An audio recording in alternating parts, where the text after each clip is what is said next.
Hello guys, my self अभिषेक और आप देख रहे हैं इंग्लिश पाठशाला। आज का टॉपिक है ऑप्टेटिव सेंटेंस। हम बात करेंगे ऑप्टेटिव सेंटेंस क्या होते हैं, इनका स्ट्रक्चर क्या होता है, कैसे हम इन सेंटेंस को बनाएंगे और फिर कौन से टाइप के सेंटेंसेस जो होते हैं वो ऑप्टेटिव सेंटेंसेस कहलाते हैं। तो अक्सर हमने बात देखा है कि लोग हमसे जो एल्डर्स होते हैं, हमारे बड़े बुजुर्ग होते हैं, माता पिता होते हैं, वो हमें आशीर्वाद देते हैं।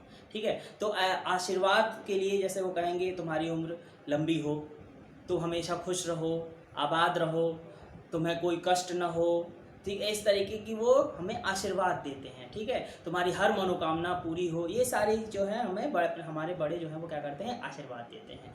तो ऐसे ये सारे सेंटेंस क्या होते हैं, ऑप्टेटिव सेंटेंस कहलाते हैं। कभी कभी हम अपने दोस्तों के लिए अच्छी अच्छी कामना करते हैं, प्रेयर करते हैं उनके लिए, तो ये प्रेयर्स भी क्या होते हैं, ऑप्टेटिव सेंटेंस कहलाते हैं। तो ऑप्टेटिव सेंटेंस में कौन कौन से टाइप के सेंटेंस आते हैं, जैसे हम किसी के लिए इच्छा करते हैं।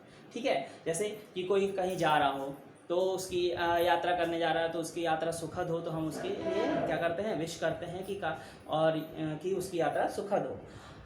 किसी का बर्थडे है, जन्मदिन है, तो हम उसकी जन्मदिन की ढेर सारी बधाइयाँ देते हैं, तो वो विश जो है वो ऑप्टेटिव सेंटेंस में आता है।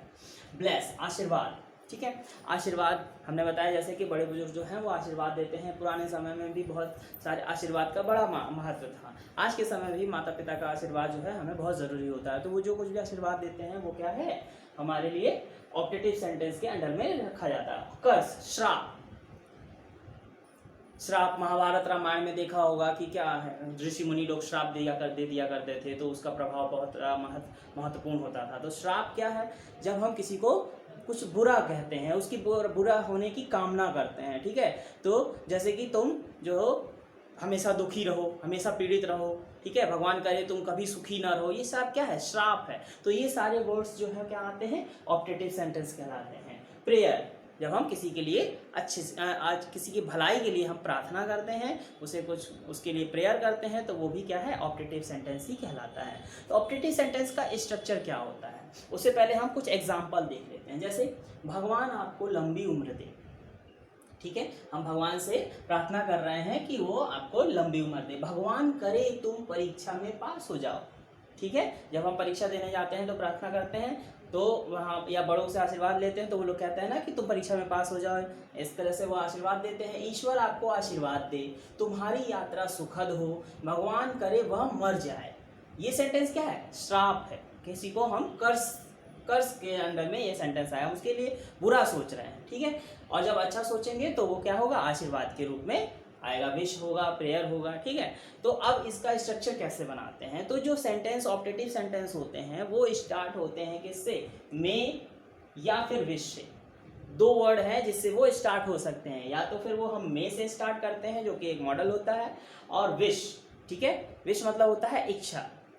ठीक है, हम प्रार्थना करते हैं तो हमारी इच्छा है। विश या फिर में से जो है हम क्या करेंगे, ऑप्टेटिव सेंटेंस को स्टार्ट करते हैं। चलिए यार, और इसका अंत जो होता है वो हमेशा क्या होता है, एक एक्सक्लेमेशन मार्क से होता है, जैसा कि एक्सक्लेमेटरी सेंटेंस में हमने देखा था। ठीक है, में, सब्जेक्ट, वर्ब की first form, object and other word, ये होता है इसका स्ट्रक्चर। सबसे पहले हमने बताया जैसे में या विश से, तो हम स्टार्ट करेंगे, सबसे पहले वो होगा, फिर सब्जेक्ट आएगा। सब्जेक्ट मतलब जो उस सेंटेंस में जिसके बारे में हम बात कर रहे हैं, यानी जो काम करेगा।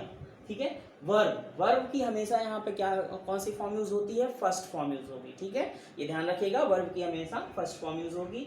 ऑब्जेक्ट, और फिर उसके बाद जो है वो एक्स्ट्रा वर्ड्स या अदर वर्ड्स होते हैं। अच्छा, एक बात और ध्यान देने वाली बात है, इसमें जो सेंटेंस होता है ये ऑप्टेटिव सेंटेंस, जैसे कि हम अक्सर क्या करते हैं, विश, ब्लेस, कर्स, प्रेयर किससे करते हैं, ये गॉड से करते हैं। ऑप्टेटिव सेंटेंस में हम अक्सर ऐसा दिखाई देता है जैसे हम बात कर रहे हैं, तो किससे बात कर रहे हैं, भगवान से बात कर रहे हैं, भगवान से कुछ मांग रहे हैं, उससे कुछ प्रार्थना कर रहे हैं। ठीक है, तो ये दो तरीके से सेंटेंस काम करता है। जैसे कि एक सेंटेंस होता है जिसमें कि सब्जेक्ट जो है वो डायरेक्ट हमको नजर आता है कि काम का करने वाला कौन होगा, भगवान।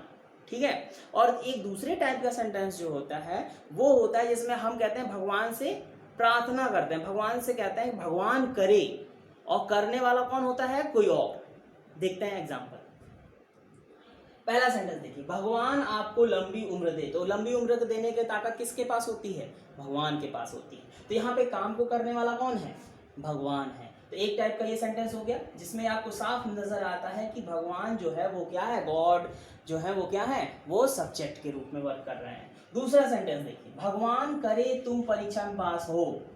भगवान करे तो हम भगवान से एक उम्मीद कर रहे हैं, प्रार्थना कर रहे हैं कि वो तुम्हें इस तरह से आशीर्वाद दे कि तुम परीक्षा में पास हो। तो ये परीक्षा पास करने का काम कौन करेगा, वो तुम करोगे, हम करेंगे। ठीक है, समझ में आ रहा है? इसमें सब्जेक्ट क्या है, तुम। तो यहाँ पे परीक्षा पास कर, परीक्षा में बैठने वाला कौन है, वो है तुम।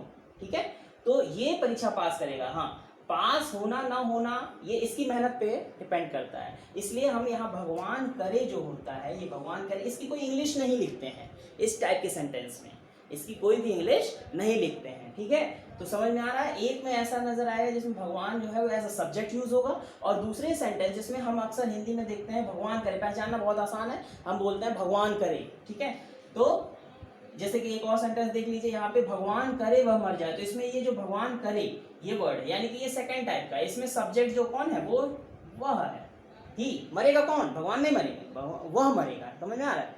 तो यहाँ पे ये सब्जेक्ट है, यहाँ पे तुम सब्जेक्ट है, लेकिन बाकी फर्स्ट, थर्ड और फोर्थ में इसमें हम भगवान करने वाला, ईश्वर आपको आशीर्वाद कौन दे, ईश्वर देगा, तुम्हारी यात्रा सुखद हो, ये एक प्रार्थना है।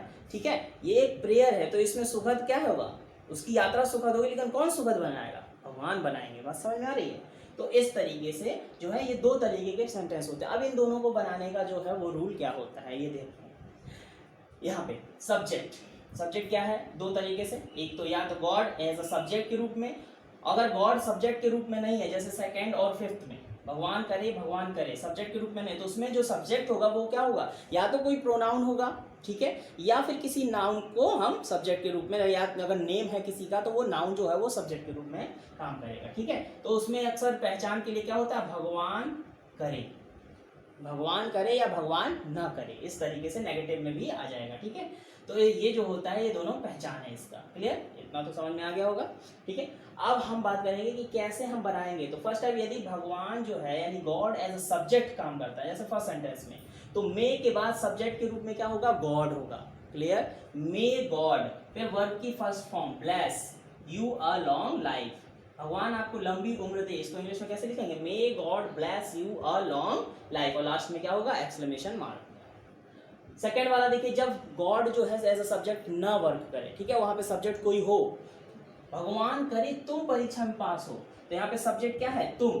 तो यहाँ पे भगवान करे की इंग्लिश हम नहीं बनाते हैं, हम मे लिखेंगे, मे के बाद सब्जेक्ट कौन है, तुम, तो may you pass in the examination. समझ में आ रहा है, बिल्कुल गुड।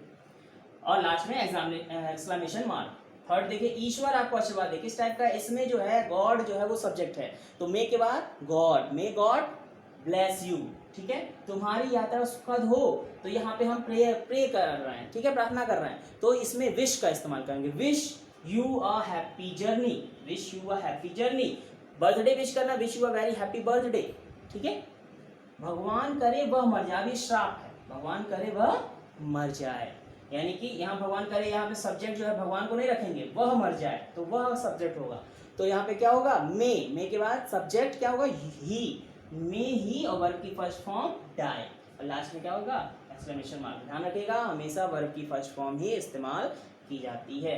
ठीक है, अच्छा, सेंटेंस क्या होते हैं, ठीक है, किस टाइप के होते हैं, और दोनों टाइप के सेंटेंसेस को जो है हमें कैसे बनाना है, कैसे पहचानना है। क्लियर, तो इतना आपको लगभग समझ में आ गया होगा। एक बार रिवाइज कर लीजिएगा, कुछ सेंटेंस की प्रैक्टिस कर लीजिएगा, उम्मीद है कि ये चैप्टर अच्छे से आपको समझ में आ जाएगा। Thank you so much.